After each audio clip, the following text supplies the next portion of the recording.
AnduinOS 1.4 is the latest standard branch release, built upon the updated package base of Ubuntu 25.1, questing, and featuring the contemporary GNOME 49 desktop environment, all powered by the modern Linux kernel 6.17. This non-LTS version is recommended for users on newer hardware who want the latest features, maintaining the distribution's core focus on a Windows 11-like user experience designed to ease the transition for former Windows users.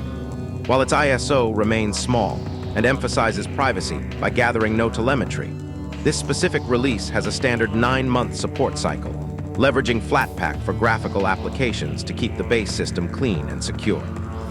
The most significant change in AnduinOS 1.4 is the complete transition away from the older X11 display server, making Wayland the sole display server. A major shift inherited from the upstream Ubuntu 25.1 base that enhances security and graphical performance. Key updates include the bump to GNOME 49 and Linux kernel 6.17, the adoption of sudo rs as the default sudo command for improved security, and a swap in default applications such as replacing the terminal with Tyxus and adding GNOME Papers as the default PDF viewer. These architectural and component updates represent a large step toward modernizing the system's core.